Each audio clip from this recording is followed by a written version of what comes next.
Bonsoir à tous, il est 21h30, donc une vidéo un peu tardive. Je viens de rentrer de Paris et l'on parle évidemment beaucoup de cette affaire de la faculté Colbert dans le premier arrondissement de Marseille qui a été je dirais, conquise par les dealers.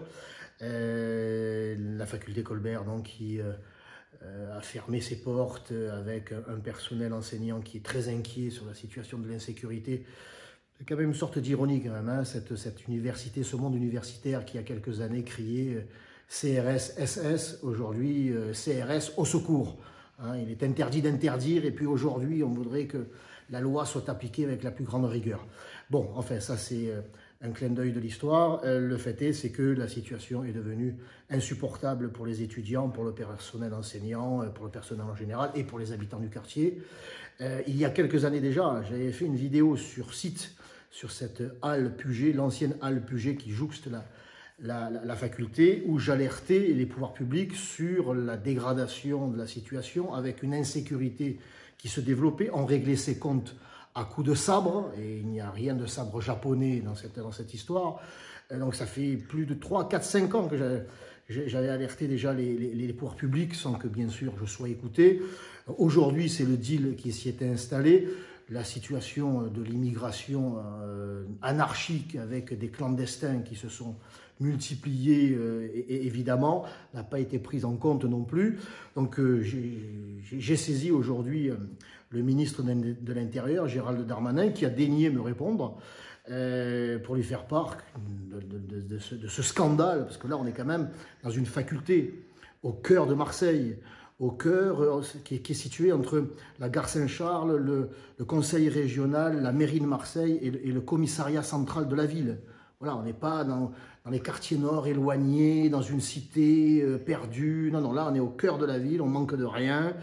Et le fait est, c'est que même les facultés sont désormais prises d'assaut. Donc le ministre de l'Intérieur m'a affirmé que ce matin, il avait donné des consignes à la préfète de police des Bouches-du-Rhône de prendre des mesures énergiques pour sécuriser le site et que c'était à la faculté de décider de sa réouverture ou pas. J'ai ensuite pu longuement discuter avec son directeur de cabinet qui m'a rappelé avoir beaucoup œuvré, enfin lui, les forces de police sur site depuis plusieurs mois pour démanteler les réseaux. Il y a eu une vingtaine d'arrestations, plusieurs kilos de stupéfiants ont été saisis, le réseau a été plus ou moins démantelé, en tout cas il a cessé de fonctionner, mais il a reconnu que quand on baisse la garde, eh bien le réseau se reconstitue assez vite. Ils ont trouvé un point d'accord avec la faculté pour qu'il y ait une présence policière permanente, quotidienne et permanente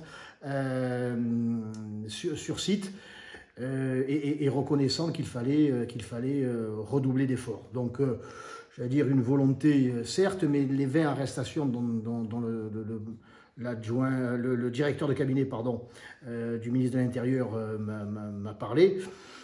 Je ne sais pas ce qu'ils en ont fait de ces 20 individus. S'agissait-il de clandestins? S'agissait-il de Marseillais, car je rappelle que 50% des petites mains du trafic, des vendeurs, ce sont des clandestins, ce sont des chiffres de la police. Est-ce que l'on a procédé à leur expulsion? Je ne le sais pas. Est-ce qu'ils ont été remis dans la nature?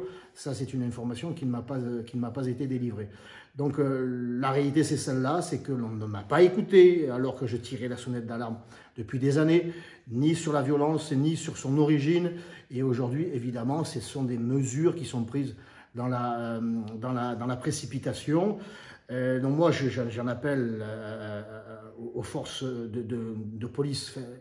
La police, elle sait faire, il suffit de lui demander, de lui donner les ordres et surtout le soutien pour qu'elle fasse. Donc j'en appelle, moi, à la préfète de police et au ministre de l'Intérieur pour qu'on fasse de cette faculté Colbert un exemple, que l'on y mette tous les moyens de police et de justice, qu'on donne les ordres à la police d'arrêter tout le monde, tous les dealers, les vendeurs, les petites mains, les consommateurs, les nourrices, que tous ceux qui sont clandestins ou étrangers, même en situation régulière, soient expulsés, que l'on fasse un exemple, que les consommateurs soient lourdement sanctionnés, qu'il y ait vraiment une opération globale menée sur ce site pour que ce trafic soit éradiqué en quelques semaines ou en quelques mois s'il le faut. Mais qu'on concentre vraiment tous nos efforts sur le plan répressif pour, je vais dire, que la reconquista, la reconquête